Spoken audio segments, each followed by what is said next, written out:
I want to tell you something that most women will never say out loud because saying it requires admitting something that makes us feel exposed.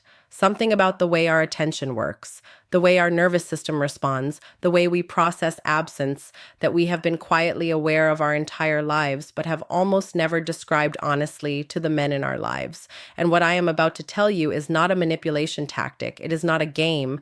It is the actual psychological mechanism behind something you have probably already experienced without fully understanding what was happening. When a man goes quiet, genuinely quiet, not as a move, not as a performance, but as a real and unexplained withdrawal of the presence and communication that had become part of a woman's daily landscape, something very specific happens inside her. Something that begins small and almost imperceptible and then grows, quietly and persistently, into something she cannot ignore, no matter what else she fills her day with. And that something is the beginning of a kind of psychological attention she had not been giving you before the silence started. An attention that is different in quality and intensity from anything she was capable of during the period when you were consistently available. I know this from the inside. I know what it feels like to notice a silence, to register somewhere in the back of the day that something that was there is no longer there. To find that absence appearing in small gaps between other thoughts, during a commute, before falling asleep, in the middle of a conversation about something entirely unrelated. That quiet persistence of an unresolved absence is not something a woman manufactures consciously. It happens to her. And understanding why it happens, what drives it, what it means about the nature of female attention and attraction is what I am going to give you today. But first, I need to dismantle something that most men believe about silence. Most men think that going quiet signals disinterest, that if they stop reaching out, stop initiating, stop filling the space between themselves and the woman they are interested in with words and presence and availability, she will simply conclude that they are not interested and move on. And in some cases, in cases where there was nothing real between two people, that may be true. But in the cases I am describing, in the cases where something real had been building, where her name appeared in your notifications regularly enough that its absence becomes noticeable, the silence does not communicate disinterest. It communicates something that consistent availability never could. It communicates that your presence is not guaranteed. And that single shift from guaranteed to uncertain changes everything about how the human brain, and specifically the female brain in the context of attraction, processes you. Here is the psychological mechanism, and I want to be specific about it because vague explanations help no one. The brain's reward system is calibrated to respond most powerfully not to consistent reward, but to variable reward. This is why a message that comes occasionally feels more exciting than a message that comes every hour. This is why the conversation that happens rarely feels more significant than the one that happens daily. Consistency, over time, produces something that neuroscientists call habituation. The brain stops firing with the same intensity in response to a stimulus it has learned to predict. The message arrives and the response is mild because the brain already knew it was coming. It was certain. And certainty in the reward system is the enemy of excitement. When you go quiet, you remove the certainty. And the brain, suddenly deprived of a reward it had learned to predict, does something very specific. It starts looking for the missing stimulus. It starts allocating attention toward the absence. It starts running quietly and below the level of conscious decision, a search process. Where did it go? Why did it stop? Is it coming back? And that search process is what a woman experiences as thinking about you, as noticing you are not there, as finding your name in her thoughts at moments when she did not invite it. This is not manipulation. This is neuroscience, and it is the same mechanism that makes you miss a song the moment you stop hearing it in the background, the same mechanism that makes you suddenly aware of a clock when it stops ticking. The presence became ambient, became predicted, became invisible. The absence made it visible again. And visible is the beginning of everything. Now, I need to draw a very important distinction here because this is where most of the advice on this topic goes completely wrong.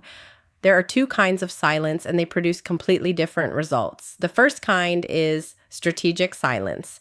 The man who goes quiet because he has read somewhere that going quiet makes women chase, who is checking his phone every 20 minutes to see if she has responded, who is not actually occupied with anything else but is performing occupation, who is silent in his behavior but completely loud in his internal experience because every part of his attention is still organized around her response.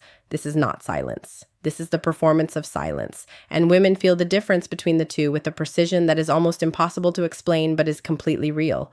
The second kind is genuine silence. The man who goes quiet because he has genuinely redirected his attention, who is not checking his phone because he is actually occupied with something that matters to him, who is not wondering whether she has noticed because he is not primarily thinking about her noticing, who has, for whatever reason, real or conscious, or simply because life moved him in a different direction for a stretch of time, become genuinely less available, not as a strategy, as a fact.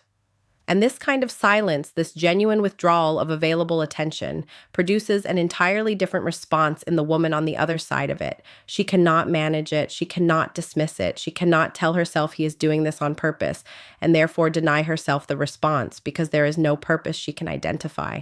It simply is. He is simply not there in the way he was. And the absence is real and unperformed and therefore impossible to rationalize away.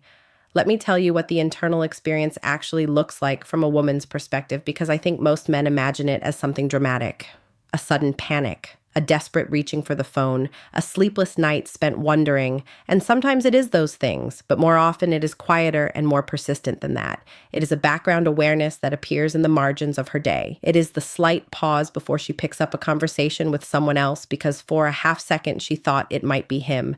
It is the checking of her phone not because she expects anything specific, but because the habit of his presence has not yet fully dissolved and her hand reaches for the device before her mind has consciously directed it to. It is the noticing in a quiet moment that she has not heard from him and the brief stillness that follows that noticing where she sits with the fact of it before moving on. These small moments accumulate. They do not announce themselves loudly. They do not feel like obsession or panic from the inside. They feel like a mild and recurring awareness of something unresolved, like a word on the tip of the tongue that will not quite surface, like a question that has not yet found its answer. And that mild recurring awareness over days and then over a week becomes something she starts to pay attention to. She starts to notice that she is noticing. And the noticing of the noticing is the moment when your silence has done something that consistent availability never could have done. It has moved you from the background of her daily experience into the foreground of her emotional attention. Now I want to address something directly because I know what some of you are thinking. You are thinking that this sounds like playing games. That genuine connection should not require absence to create value.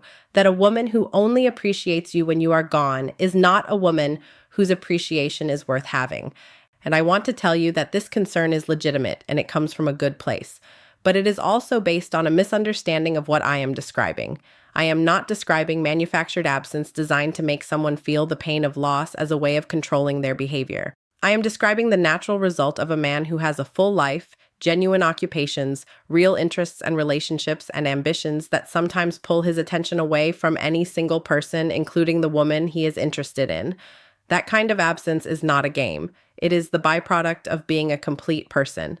And a complete person, a person who is genuinely occupied with a life worth living, is the most attractive thing one human being can be to another.